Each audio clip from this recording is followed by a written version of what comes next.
X5, F15 brake job. I'm going to be doing front and rear, although I'll probably do a separate video for the rear. He has a brake vibration. He does a lot of towing, so he'd prefer to replace for brake vibration. Now, why did he get a brake vibration? The rotors aren't really that bad. You can see they look like they did get overheated a little bit, so maybe it has to do with towing, but it might also be because a lot of these lugs were over torqued, and that was from a tire repair shop that put these Continental tires on that he went to. If you over torque your rim, you can actually warp your rotor over time, and that often can lead to a brake vibration. So make sure to adhere to the correct tightening torque whenever you're actually torquing your rims. It's actually very important. So I just thought I'd pass that information on to prevent you from ending up with a brake vibration because of over tightening your rims. Alright, let's get started with this front brake job. Make sure to chock the rear wheels. I have some wood to protect the driveway. I have it lifted on the driver's side, and you really want to have two jacks and on the passenger side, and there's a reason for that.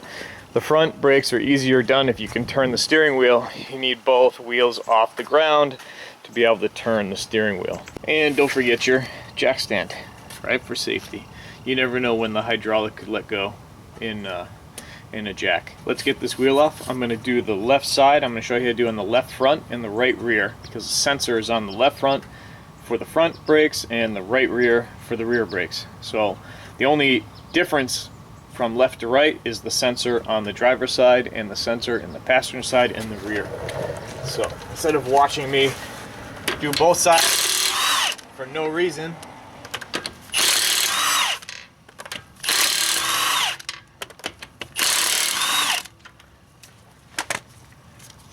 wheel out of the way. This is 17 millimeter. I only have 4 lugs because I had to remove the wheel lock, which was actually loose on this side, from a different tire shop that stripped out the wheel lock pretty bad. Yep, there's a little bit of rust here.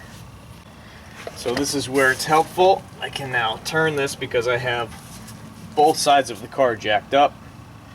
And I'm going to go ahead and start taking the clip off here. Alright, just going to pry gently outwards like it did right there. This comes off. You can see this sits here and here on the brake caliper, and then these hooks go into these holes. When you put this back on, you basically just put it in the same position, press it back, and get it to lock back in. There we go. Alright, put that aside. If this was every week, you would want to replace it.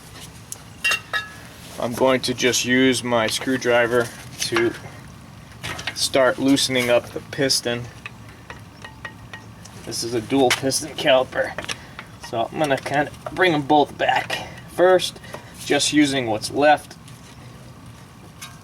of the brake pad by prying right in there. Alright, hopefully you can see that, and that almost brought both my pistons back. I should pop the hood and make sure that there isn't too much brake fluid, because you don't want to overflow your brake fluid. So checking your brake fluid on F15, come up here, pry this back. This is just one of those plastic rivets. And pop that out. That should enable me, once I get both hands free, to lift this up. Alright, I just broke the tension.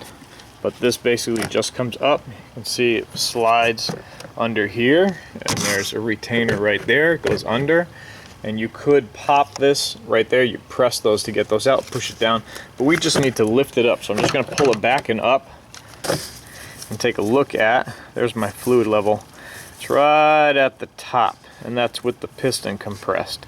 So with the other side, I have to compress the other one too. I think we're going to be okay, but you definitely want to keep an eye on this, and then we'll button this back up after the brake job. Alright, I'm going to rip the sensor out. The sensor goes this way behind, and then there's a clip right here, a white clip that sits on the hose that goes down to the caliper. Right here, comes up this way. There's that clip, which I'm going to pop off.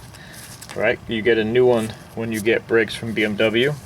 comes up into this holder right here, and then if you just follow it down, it just loops back around to another holder right under here, right, and it is the top one right here, and then goes up to this box, and this box just has little tabs on it. See if I can get it with my hand. Yep, this opens up, and then you have your brake pad sensor and you have your wheel speed sensor, right? So I'm pretty sure that this one is for the brake pad. That was the top one. Okay, so I'm gonna just rip this off now, and I'm just gonna break it off, put that out of my way.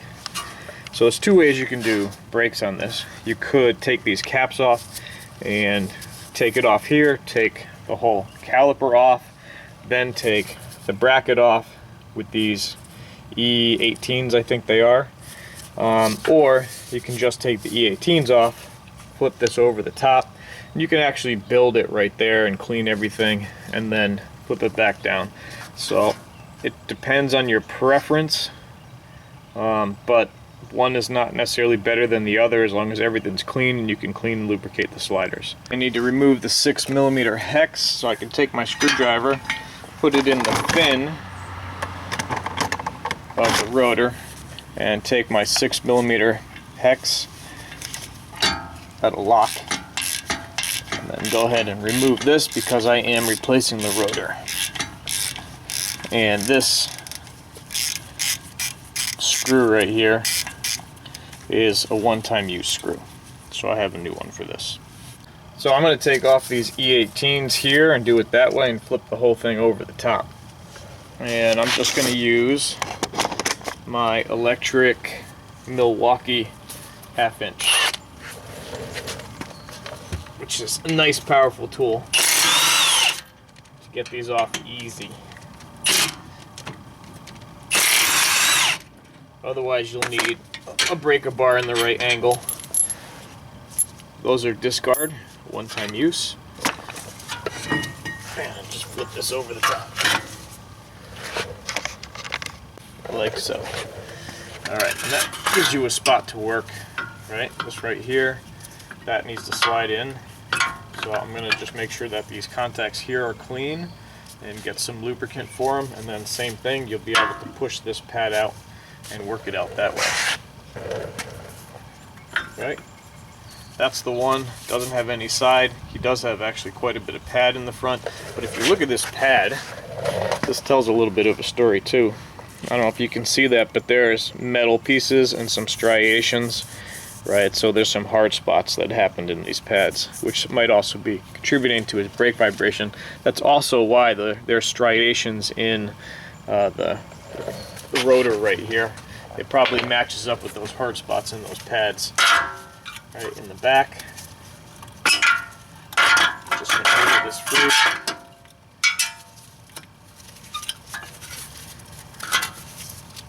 You can actually slide out this whole piece too, like this.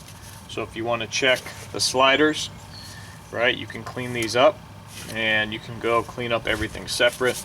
So I'll do that, take that off. Right, that pops off there. You can see how much rust and corrosion. That's from the New England weather and the salt that they use on the roads. Alright, you just need a pair of channel locks, or you can buy a fancy tool to push these pistons in. I just want to make sure that they're fully seated. So that one's good. That one's good. You never want to step on your brake pedal. You can see one moved when I press the other. If you stepped on your brake pedal now with these off, you'd blow these pistons right out. So just make sure you're aware of that and you don't step on your brake pedal. You also don't want to do both sides at once. Press this side in, you can blow out the other side. It'll just press right out. Don't do that. I do like to clean these, so just use a little bit of Scotch-Brite and you clean up these sliders so they're nice and shiny again. You can see that one right there, how dirty it is.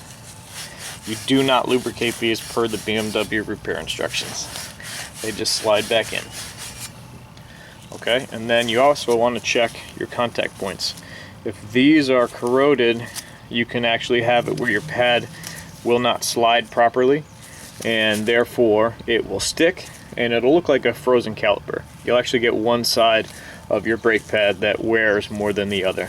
So you can use Scotch-Brite or a wire brush. I'm going to hit these with some Scotch-Brite, and then you want to put a little bit of the brake lubricant that you get in the kit, or actually I think it comes separate now, and you put a little bit of that same brake lubricant, anti-squeal, at these locations here. Just going to hit these spots here, because there is contact spots on these two sides. Okay, I'm going to take some of this lubricant and make sure that put a little bit on these sliders and these contact marks.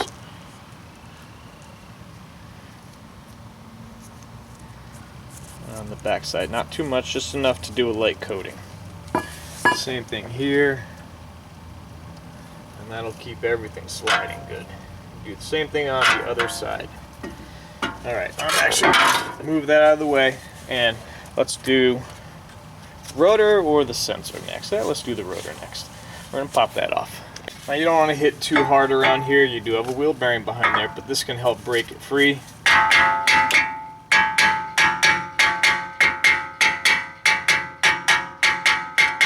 With any luck, it pops free.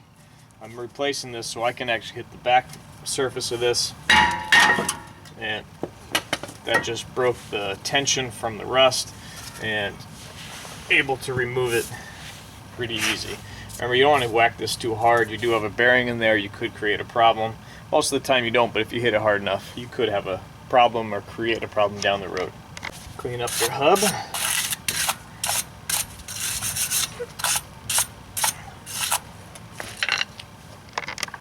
I'm going to put a small coat of anti-seize.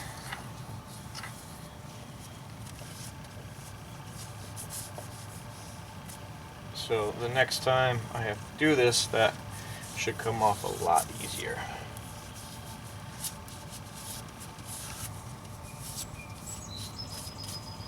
Remember not to get any grease on your brake pads, so whenever I do this, I usually like to swap out to a new set of gloves. Alright, let's get this rotor installed. It's a nice heavy rotor. Alright, set it on, rotate it till you hit the locator screw and it lines up. Usually you can feel when it's seated properly. This is a one-time use screw. It is 16 Newton meters. 16 Newton meters.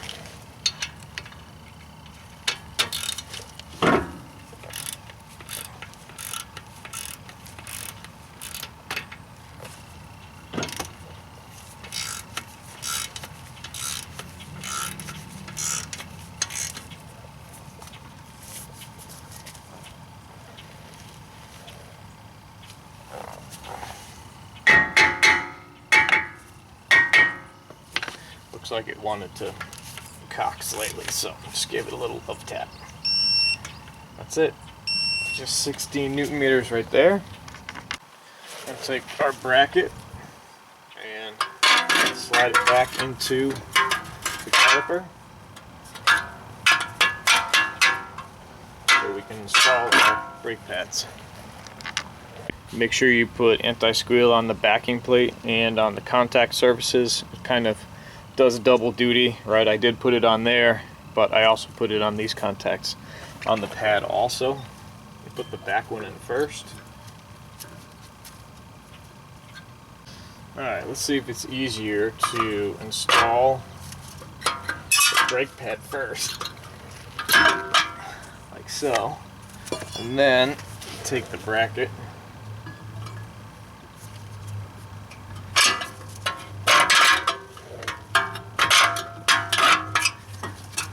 and walk the bracket back.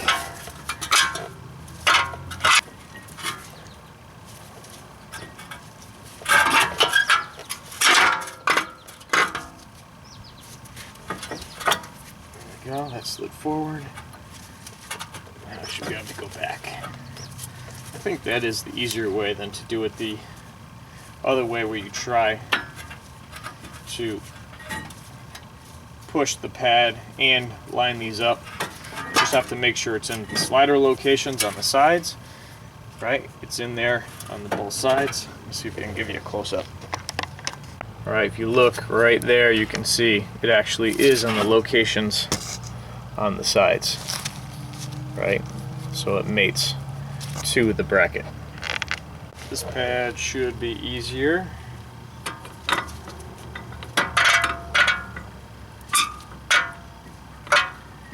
Again, slide it back.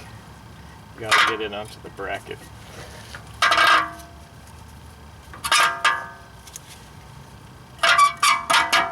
There it goes. Alright. Alright, and I use the two sides here to press it on. I didn't want to touch the brake pad. Alright, so now I can flip that over. I gotta get my new hardware though. I don't know if the rain's gonna catch me again, but these are the new hardware, and this is the brake anchor plate 2 swivel bearing is what they're going to call it, and these are 110 Newton meters.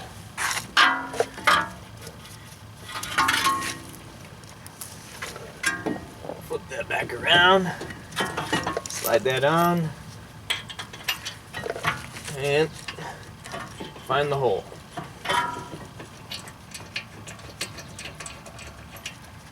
Okay. Always make sure they're both started by hand. But not tighten them, but just bring them in.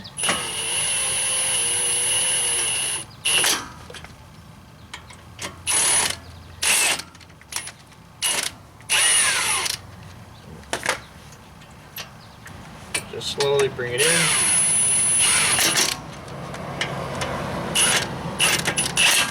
Okay. Alright, so I'm going to tighten that to 110. Here's a pro tip. Never walk away without tightening those. You never want to leave your workspace without making sure that whatever you touched last was torqued properly. That's how accidents happen and bad things happen. So let's do that right now. I have my other torque wrench. I'm sure you get the idea. And then I'm going to tighten this to 110 Newton meters. Top.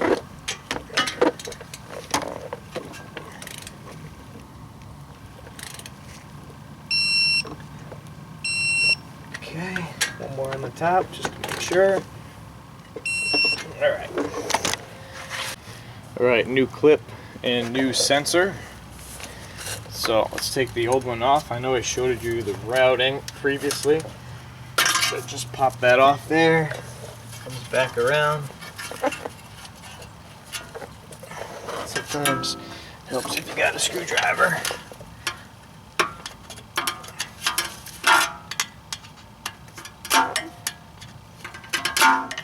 To give it a whack, pop it free. Right, coming this way here. So you can see that right here. Right, if it doesn't want to come out, you just go on the back side with a screwdriver and the rubber piece, and you can catch it right. You can loosen it up and pop it free like that. Papers are blowing around now. Alright, that doesn't want to release, so I'm just going to pry the release tab gently.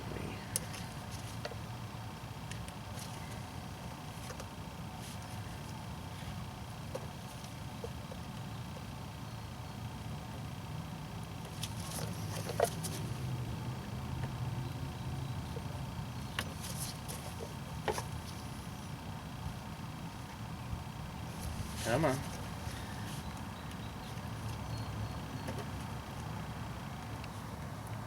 There it is, without breaking it. Okay, perfect. Alright, gonna route the new sensor. Can only go one way. Click, locked in. So this has a locator piece right here too. Slides in. Close your cap up. You really can't do this wrong. you just follow the locator tabs. Right, one here. And I gotta come back through swivel bearing behind it. There's a locator right back there.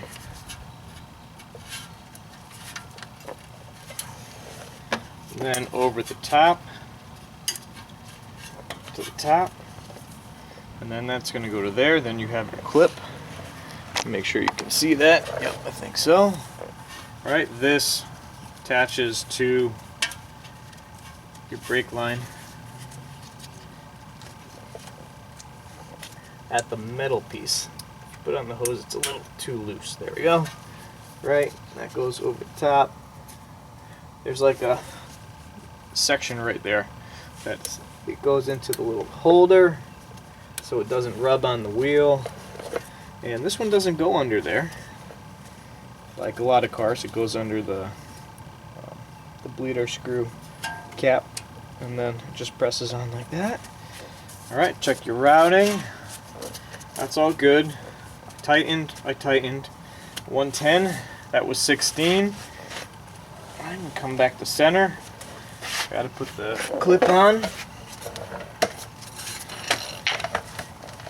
And that's my OCD habit, is like touching everything. Yep, I tighten that. That's all set.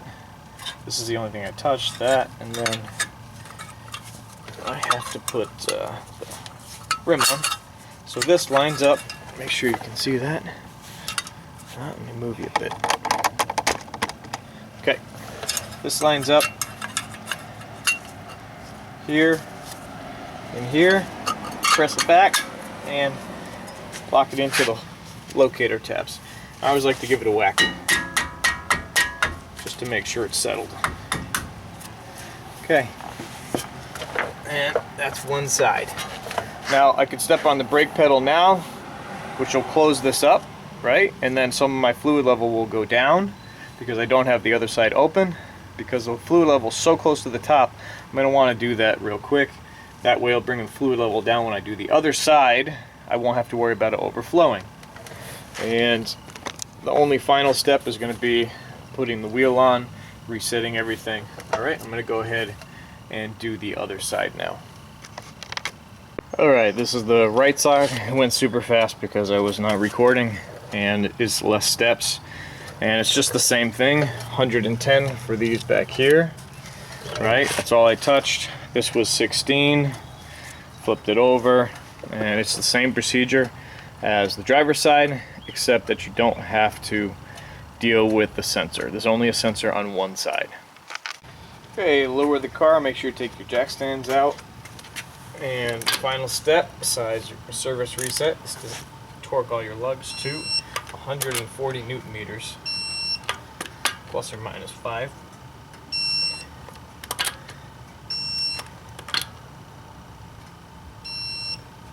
And then take the car for an easy test drive to break the brake pads in. Remember to drive moderately for the first 500 miles if possible. And the final step is make sure you have the key. I'm in the vehicle. I'm going to go a triple press on the button here. 1, 2, 3. Oh, actually no, this is not a G series. It is just a single press. Single press to turn the cluster lights on. And I wonder what service he's doing. Oh, probably oil change. Press and hold the left instrument cluster button and wait. Says oil change. Yeah, he's gonna have that done. Front brakes, 3,100 miles. So I'm gonna press and hold again on the left instrument cluster button, and it should tell me.